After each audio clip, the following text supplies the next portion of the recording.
Glória a Deus. Olhe para o seu irmão e diga assim: meu irmão, já está quase. Pronto. Quem é português e brasileiro já entendeu. Já está quase terminando. Tá bem? Mas nós vamos aqui dedicar alguns minutinhos da palavra do Senhor. E vai ser muito rápido. Porque eu creio que se a gente pudesse ir para casa, já estaríamos edificados nessa manhã. Sim ou não? As canções, o pão, né? O participar da mesa já trouxe sobre nós esse peso da glória do Senhor. Mas eu queria compartilhar um pouco do Evangelho de Cristo Jesus. Eu costumo dizer aqui nessa casa que a nossa primazia é falar do reino dos céus, é falar de Jesus. O Senhor não está muito preocupado se você é um filósofo. Eu não estou desmerecendo a ciência, o conhecimento, o saber. Mas o que eu quero dizer é que ele olha para um coração que está disposto a estar quebrantado na presença dele. Isso traz sobre nós uma realidade de humildade. Ele foi o maior servo de todos. Então, eu poderia aqui falar, ao ler as escrituras, a gente fala muito sobre o apóstolo Paulo aqui, porque ele foi um cara fantástico, poliglota, letrado, aos pés de Gamaliel. Mas ele sabia falar para o eloquente, ele sabia falar para os simples também. E nessa manhã, o que eu quero é que o Evangelho chegue de uma forma simples, mas eficaz no seu coração. E existe um teólogo, né? Alguém que trouxe uma marca muito grande, chamado Agostinho de Hipona. E ele falava mais ou menos isso: que diante da grandeza do Senhor, toda a eloquência era emudecida.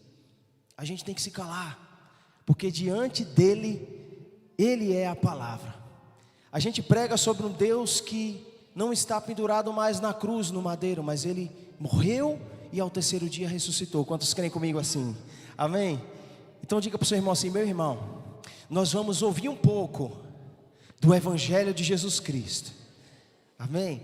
E quando a gente olha a perspectiva dos Evangelhos, nós temos então aqui a criação de 4 livros canônicos.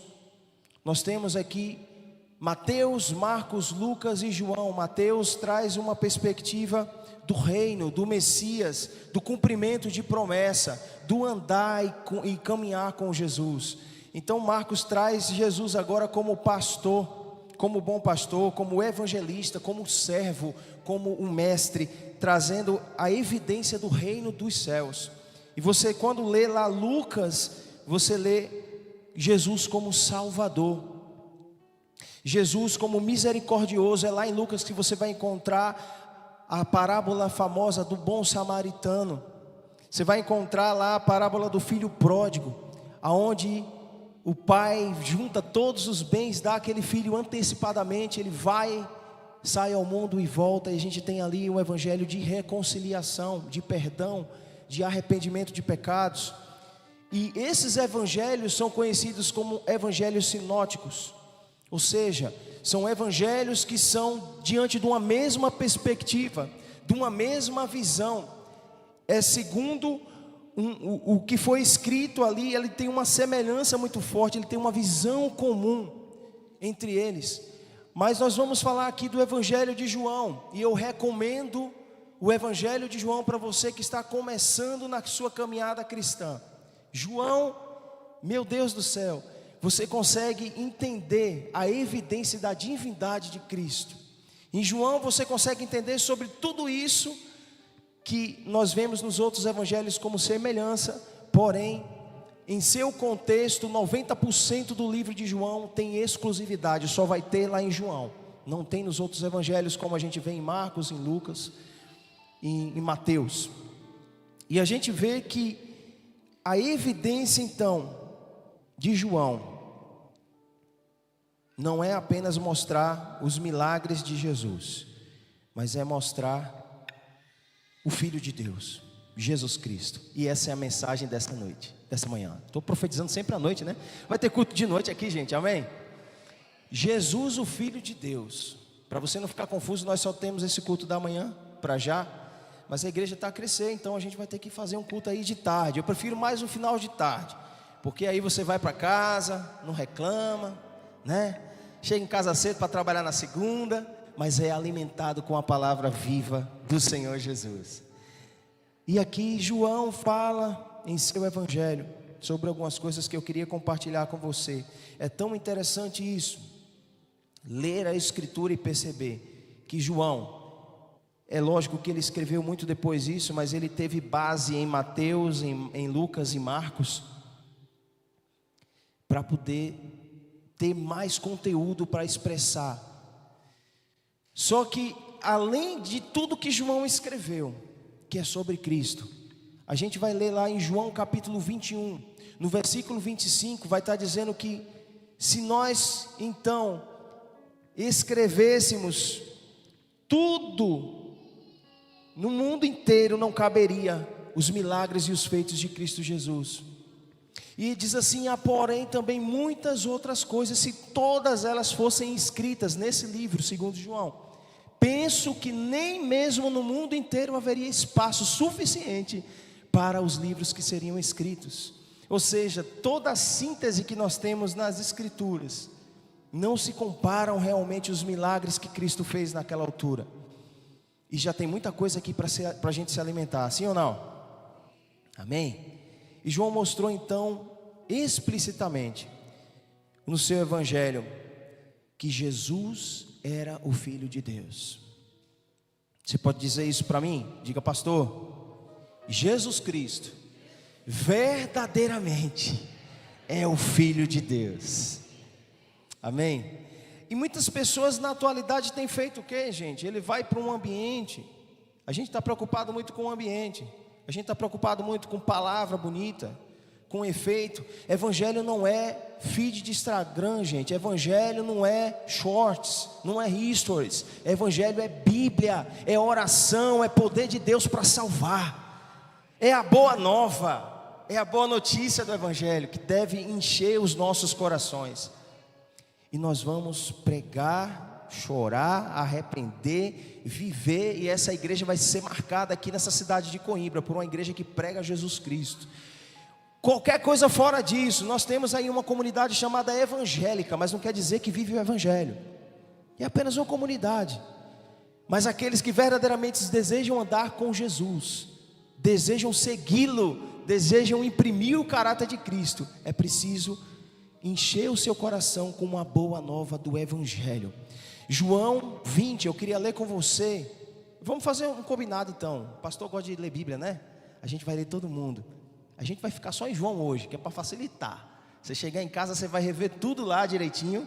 A gente vai ver a riqueza que tem no Evangelho de João.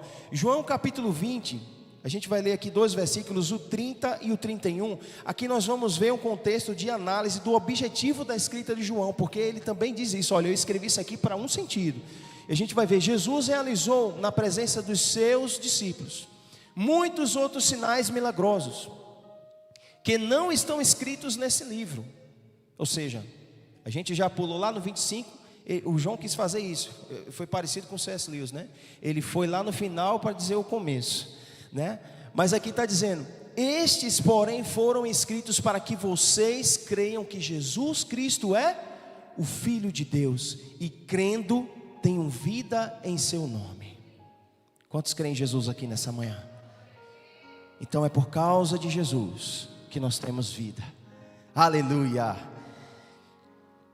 E nós encontramos nesse Jesus que pregamos abrigo, segurança, paz, esperança, portas abertas. Todo mundo chega aqui e a gente passa por várias histórias, várias situações, vários processos, mas o Senhor que te trouxe, Ele que prometeu, Ele que injetou dentro de você promessa, Ele é fiel para cumprir cada uma delas. E todo o processo que você passa, o Senhor está trazendo para você proteção, provisão, porta aberta, compaixão, amor, esperança, vida. Assim eu creio em nome de Jesus. Ele é o Cristo. João enfatiza aqui que Ele é o ungido, o Cristo, o Messias, o Filho de Deus. E nós pregamos esse evangelho nessa manhã, para que você perceba que o próprio capítulo também, o próprio evangelho de João, vai nos trazer uma clareza sobre a Trindade. Muitos aqui cresceram ou foram criados na comunidade católica ou evangélica, ou enfim, mas você vê sempre um sacerdote, um pastor, um padre a falar assim: em nome do Pai, do Filho e do Espírito Santo. Aqui nós estamos trazendo evidência de um Deus, de um Pai, de um Filho e do Espírito. Eles são uma pessoa só. Eles têm características diferentes, mas é sobre o mesmo Deus. E como assim, pastor? Eu não entendi. Deus, Ele não morreu. Deus, Ele envia o seu Filho para que o Filho morresse. Mas no processo do ministério de Jesus, Ele vai então e vai conhecer o João. João Batista já estava batizando as pessoas. E quando ele vê Jesus, ele diz: eis o Cordeiro de Deus que tira o pecado do mundo. Eu batizo com água, mas aquele que vem após mim batiza com o Espírito. E ele é batizado para simbolizar e trazer essa teofania, trazer sobre nós essa perspectiva da Trindade. Um Deus que nos amou, envia o seu Filho, ele é batizado e vem o sinal da pomba e pousa sobre ele, que é o sinal do Espírito Santo de Deus sobre toda a carne. Ali nós vemos então o Pai, o Filho e o Espírito. E para que você chegue em casa e folheie lá, eu falei dos evangelhos sinóticos, só João que não. E no sinótico vai estar descrito a mesma história. Se você quiser anotar, para quem trouxe uma caneta, uma esferográfica, um tablet, alguma coisa, a referência do batismo de Cristo Jesus está descrita em Mateus 3, 13 a 17, Marcos 1, 9 a 11, Lucas 3, 21 a 22. Se não deu para pegar, vai lá no YouTube, Lagoinha Coimbra, você vai ter essa mensagem lá nesse exato momento. Você vai conseguir pegar as referências. E João dá testemunho de tudo isso. João capítulo 1, do 29 ao 33, a gente tem também um testemunho sobre essa referência do batismo. E na abertura do Evangelho de João, então, a gente tem aqui uma coisa muito interessante, porque a palavra era pregada e o Evangelho seria salvação para os judeus e os gentios, aonde nos alcançou. E João começa ali a falar sobre uma expressão, Bereshit, que para eles para nós seria o Gênesis. No princípio criou Deus. Gênesis capítulo 1. Não precisa abrir, é só para você entender a referência. O primeiro versículo de João diz assim: no princípio era o verbo. No princípio era o verbo, era a palavra. Sim ou não? Vamos ler João capítulo 1, lá no iniciozinho. A gente lê 3 versículos para ter um entendimento. João capítulo 1 diz assim: no princípio era a palavra, e a palavra estava com Deus, e a palavra era... Todo mundo entendeu que no princípio era Deus. Deus criou no Gênesis. E agora aquele que é a palavra estava com Deus. No princípio, aquele que é a palavra estava com Deus. Todas as coisas foram feitas por intermédio dele. Sem ele, nada do que existe teria sido feito. Aí você diz assim: pastor, não entendi. Como assim a palavra estava com Deus, pastor? Filho, se você for lá para o 14, salvo engano. Bota no 14, filho. No mesmo capítulo. Vai chegar, está chegando. Já está quase. João 1,14. Chegou. Aquele que é a palavra tornou-se. João está falando de quem, gente? Então nós tínhamos Deus criando o mundo. Ele era o verbo, a palavra. A palavra se faz carne e viveu entre nós. Nós vimos a sua glória, a glória do unigênito vindo do Pai, cheio de graça e de... Glória a Deus. Ele é o Cristo, o Filho do Deus vivo. Então, houve entendimento do judeu, do hebreu, e chegou a nós, os gentios. Em João capítulo 1, 1 a 3, fala sobre essa encarnação do verbo. E eu já termino com você. Mas eu quero que você entenda nessa manhã que Ele é a palavra estava, a palavra é. e aquilo que nós cremos é a palavra. Mas a palavra de Cristo Jesus não é meramente um livro qualquer que você lê. Aqui fala sobre a eternidade. Aqui fala sobre arrepender. Aqui fala sobre a boa nova do Evangelho que traz sobre nós transformação e vida. Os reinos passam, as coisas passam, os ciclos mudam, mas a palavra do Senhor permanece. Aleluia. Diante do verbo eterno, João também estava a dizer que o Velho Testamento, quando nós lemos aí em Gênesis, de Gênesis a Malaquias, fala sobre Cristo. É sobre Cristo Jesus. Agora ao ler João você começa a entender que porque Ele é, você é. Porque Cristo veio para que você tivesse vida.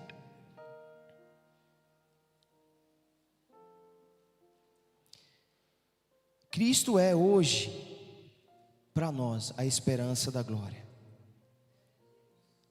E a gente fica tentando desvendar. A ciência fica tentando desvendar, a filosofia, né? A gente pode citar vários filósofos que tentam e mesmo assim se confundem ainda em algumas divergências, porque eles acabam a pensar que o ser é a plena capacidade da existência humana, mas eles ainda não desvendaram o detalhamento do que é o ser. E a gente fica naquele negócio de não sei. Em Platão, Aristóteles e outros. E a gente entende nessa manhã que porque Ele foi o Cordeiro de Deus, porque Ele é hoje na sua vida, que você tem existência, você tem significado da sua vida. João 8,12 vai estar dizendo assim: eu sou a luz do mundo. Vamos ler juntos. Quem me segue nunca andará em trevas, mas terá a luz da vida. Quando lemos, eu vou ter que ler, não posso ler, deixar de ler não, eu ia falar só de João, mas tem Gênesis também, é muito intrínseco isso. Gênesis capítulo 1, versículo 3. Haja luz, e houve luz. Foi uma liberação de palavra. E quando ele fala assim, eu sou a luz do mundo, ele quer dizer para a gente também que nós temos uma sede dentro de nós que só pode ser saciada pela presença de Jesus. João capítulo 4 vai narrar uma história da mulher samaritana. Todo mundo conhece essa história. Jesus estava cansado, sai de Cafarnaum, rumo a Galileia, vai para numa cidade, e a Bíblia fala assim que era necessário ele passar por Samaria. Os teólogos ficam tentando explicar se era necessário porque havia um encurtamento de trajeto ou se havia propósito. Eu creio na segunda opção, havia um propósito de salvação. Ele se apresenta para a mulher e diz assim: olha, eu estou com um pouco de sede, você pode me dar água? Mas na verdade quem estava com sede era ela. E ele apresenta uma água para aquela mulher, a água viva. Ele apresenta uma água que ela não poderia mais ter sede, jamais, se ela bebesse dessa água. A mulher fica confusa e pergunta assim: mas o senhor é quem? É o nosso pai Jacó que fez esse poço para a gente aqui? Como assim? Água viva. Vamos ler isso. João 4, 13 e 14, para poder a gente caminhar. Jesus respondeu para o questionamento dessa mulher: quem bebe dessa água terá sede outra vez, filha.